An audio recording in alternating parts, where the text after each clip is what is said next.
आओ मैं एक झलक दिखाता हूँ आपको।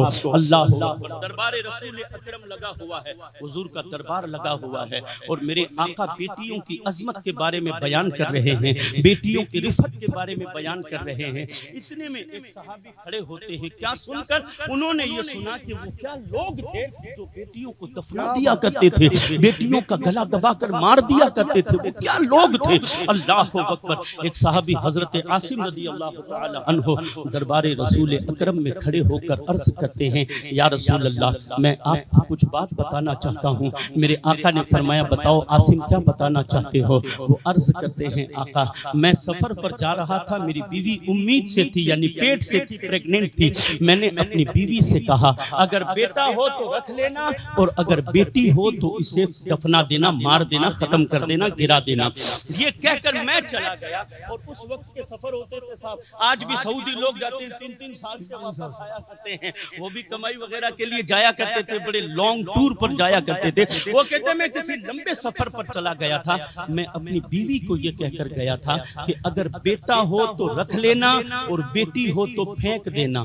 मगर आप खुद बताएं, एक माँ अपने हाथ से अपनी ममता का गला घोट सकती है? एक माँ अपने हाथ से अपनी बेटी को दफन कर सकती है? कभी ऐसा नहीं हो सकता है। अल्लाह अकबर। खैर वो चले जाते हैं और अल्लाह की मर्जी कि उनके बेटी ही होती है। अल्लाह अकबर। ये चौथी या पांचवी बेटी है। कितनी बेटी? चौथी या पांचवी बेटी है। अल्लाह अल्लाह। बेटी पैदा हो गई, माँ ने क्या किया? एक पड़ोसन से पैक्ट कर लिया कि मेरा शोहर जब तक रहे तू इसे पालना और जब वो चला जाए तो तू इसे मुझे वापस दे देना। एक पड़ोसन से। आप गौर करें इन बातों पर कि देखिए माँ अपने ममता का इजहार करने में भी पैक्ट कर रही है, किसी से मतलब अहदो पैमान कर रही है। क्या माहौल होगा? हजरत आसिम कहते हैं, जब मैं कुछ दिन सफर के बाद, कुछ चंद साल सफर के बाद लौट कर जब अपने घर आया तो मैं भूल गया था और मैं अपने मामलात में लग गया था। एक बच्ची मेरे घर में आया जाया करती, मेरे आंगन में खेला करती थी। उस बच्ची को मैंने अपने आंगन में देखा तो मुझे याद आ गया और मैंने अपनी बीवी से पूछा, ये बच्ची किसकी है? तो मेरी बीवी ने कहा, ये पड़ोसन की बेटी है, मुंह लगी हुई है, अपने घर में आ जाया करती है। हजरत आसिम कहते हैं, वो बच्ची आती जाती रहती, मेरा भी दिल लग गया उस बच्ची के साथ। वो कभी मेरी छाती पर बैठती, कभी मेरे साथ में खेलती कूदती। मेरी बीवी ने समझा कि जो मामला पहले वाला था, बच्चियों से नफरत वाला, वो शायद मेरे दिमाग से, दिल से निकल गया है। मेरी बीवी ने सोचा कि वो नफरत का मामला जो है वो शायद खत्म हो गया होगा।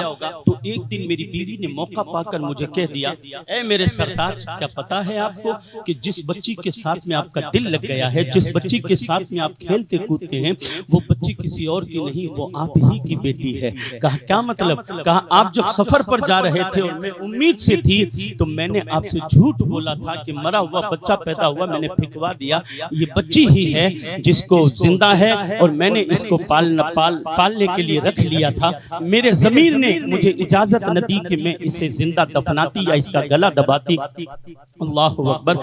हजरत आसिम कहते हैं, आका मैं उस बच्ची को अपने करीब करता गया और फिर एक दिन ऐसा आया कि मेरे दिल में ये बात वापस पैदा हुई कि मुझे इस बच्ची को वापस दफना देना चाहिए, मुझे इस बच्ची को मार देना चाहिए। कोई मेरे यहाँ दामाद बनकर आएगा, किसी के सामने मैं यूं खड़ा रहूंगा? नहीं। उन्होंने कहा कि मैंने अपनी बीवी से एक दिन कहा कि बच्ची को तैयार करो, मैं इसे बाजार से कुछ सामान दिलवा कर लाता हूँ। और मैंने अपने कपड़ों के अंदर रस्सी और कुदाल को डाल लिया, बच्ची को गोद में उठाया।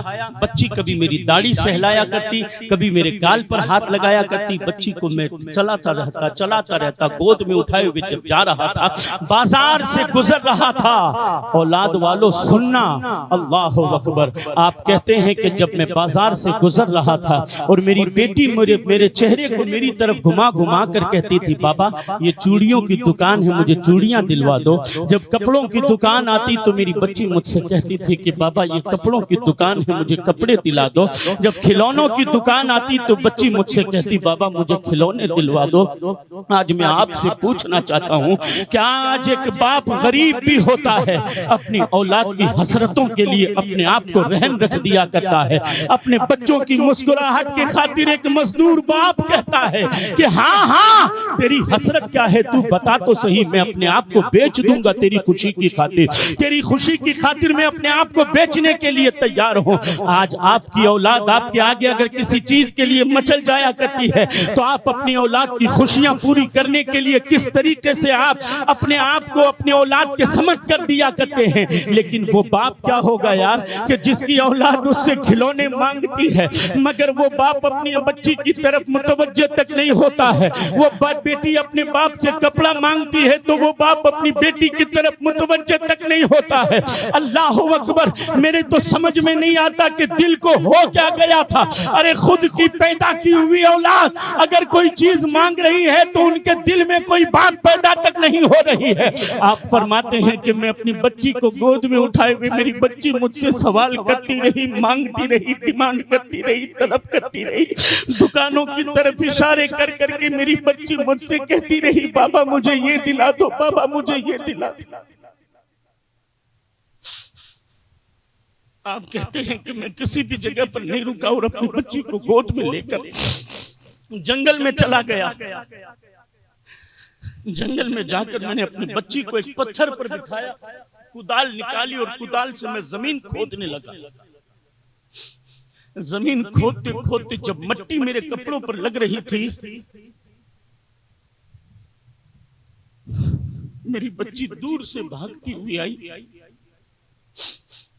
मेरे कपड़ों पर लगी हुई मिट्टी को साफ करके कहती है, बाबा क्या कर रही हो, देखो तुम्हारे कपड़े गंदे हो रहे हैं, तुम्हारे कपड़े गर्दालूद हो रहे हैं, तुम्हारे कपड़ों पर मिट्टी लग रही है। मैंने बच्ची को हल्का सा धक्का दिया और उसकी जहां वो बैठी थी वहां बिठा दिया। आप सुने कि मैं आपको सुना रहा हूं और ये चीज हुजूर सुन रहे हैं। चश्माने मुबारक से आंसू बह रहे हैं। आप फरमाते हैं कि मैंने बच्ची को हल्का सा धक्का दिया और वो बच्ची जाकर पत्थर पर वापस बैठ गई। मैं खड्डा खोदता रहा। बच्ची धीरे से आकर मेरे पास में खड़ी होकर मुझसे कहती, बाबा क्या कर रहे हो। खड्डा खोदने के बाद आप कहते हैं मैंने रस्सी निकाली, रस्सी से उस बच्ची के हाथों को बांधा। खाली इमेजिन करो, आज हमारे बच्चों को बुखार भी आ जाता है तो हम पूरी तवानाई के साथ इधर उधर भागने की कोशिश करते हैं। आज हमारे बच्चों को मामूली सा कोई जख्म भी लग जाता है तो बाप अपनी पूरी कुव्वत लगा देता है।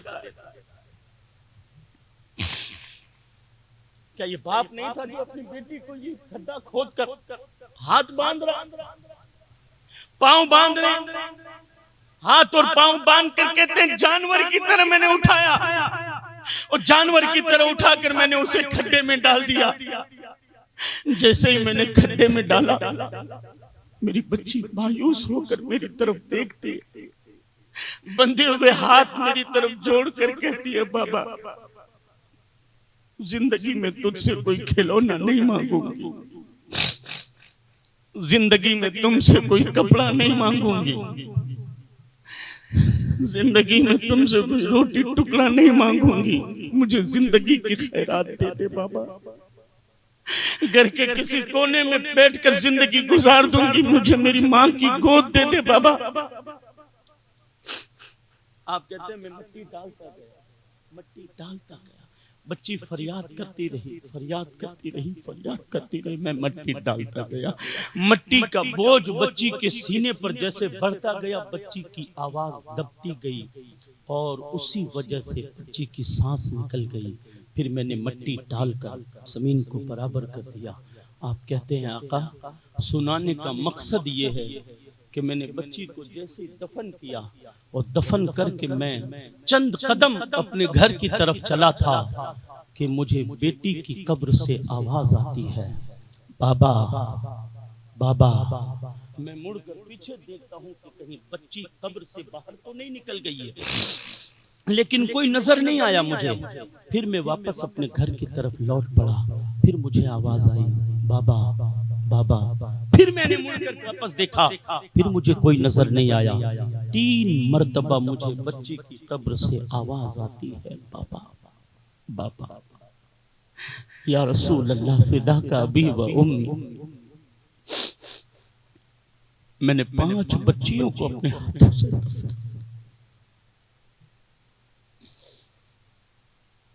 ये हमारे और आपके ऊपर कर्म नहीं है तो क्या? क्या आज के बाप को 2-2, 3-3 या 5-5 बेटियों को अपने घर से रुखसत करने का शरफ हासिल है? आज बाप को 2 या 3 बेटियां या 5 बेटियां भी हो तो अपने घर से रुखसत करने का शरफ हासिल है। वो बाप थे जिनको हुजूर के दरबार में कहते हैं कि 4 बेटियां दफना चुका और ये 5वीं बेटी दफना रहा था आका। मुअम्मा समझ में नहीं आ रहा है कि 4 बेटियों की आवाज नहीं आई और ये 5वीं बेटी की आवाज कैसे आई? इसकी कब्र से अब्बा की आवाज क्यों आई? रसूल रहमत जाने आलम मेरे आका फरमाते हैं, आसिम वो तेरे ज़मीर की आवाज थी, वो तेरे ज़मीर की आवाज थी। हज़रत आसिम अर्ज करते हैं, या रसूल अल्लाह सल्लल्लाहु अलैहि वसल्लम 4 बच्चियों को दफनाया तो ज़मीर की आवाज नहीं आई, 5वीं बच्ची को दफनाया तो ज़मीर की आवाज क्यों आई? तो झूम जा मुसलमान।